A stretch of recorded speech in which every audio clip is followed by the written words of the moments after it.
Oxford Bookworms, Stage 2. Robinson Crusoe by Daniel Defoe. Retold by Diane Mowat.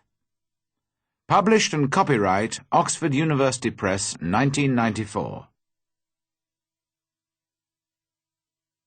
Chapter 1. My First Sea Journey. Before I begin my story, I would like to tell you a little about myself. I was born in the year 1632, in the city of York in the north of England.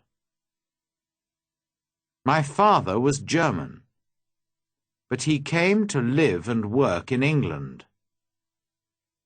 Soon after that, he married my mother, who was English. Her family name was Robinson. So when I was born, they called me Robinson after her. My father did well in his business, and I went to a good school.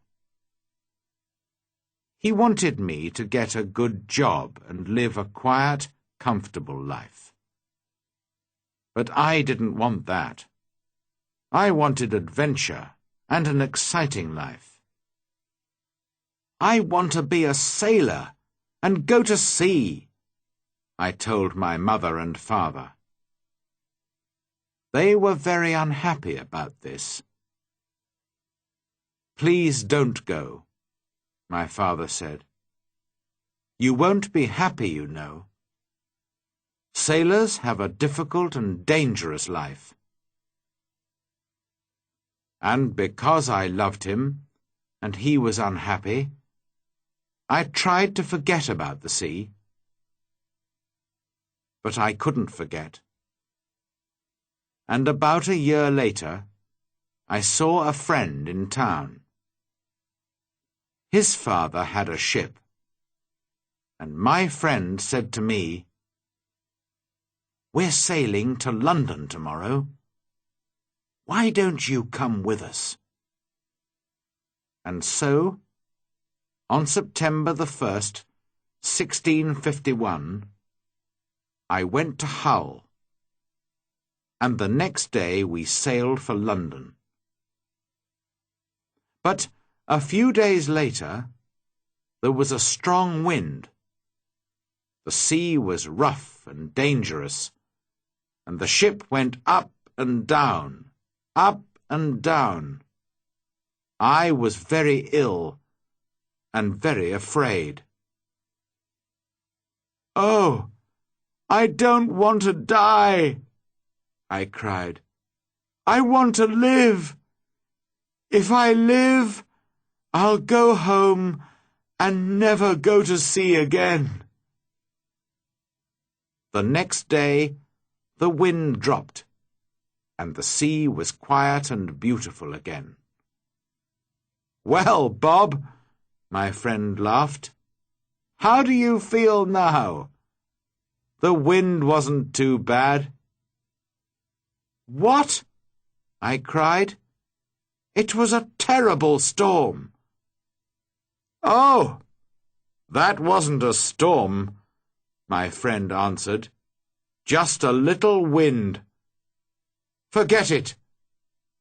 Come and have a drink." After a few drinks with my friend, I felt better.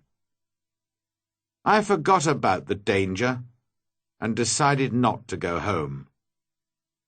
I didn't want my friends and family to laugh at me. I stayed in London for some time, but I still wanted to go to sea. So, when the captain of a ship asked me to go with him to Guinea in Africa, I agreed. And so I went to sea for the second time. It was a good ship, and everything went well at first, but I was very ill again. Then, when we were near the Canary Islands, a Turkish pirate ship came after us. They were famous thieves of the sea at that time. There was a long, hard fight, but when it finished, we and the ship were prisoners. The Turkish captain and his men took us to Salih in Morocco. They wanted to sell us as slaves in the markets there. But in the end, the Turkish captain decided to keep me for himself and took me home with him. This was a sudden and terrible change in my life. I was now a slave, and this Turkish captain was my master.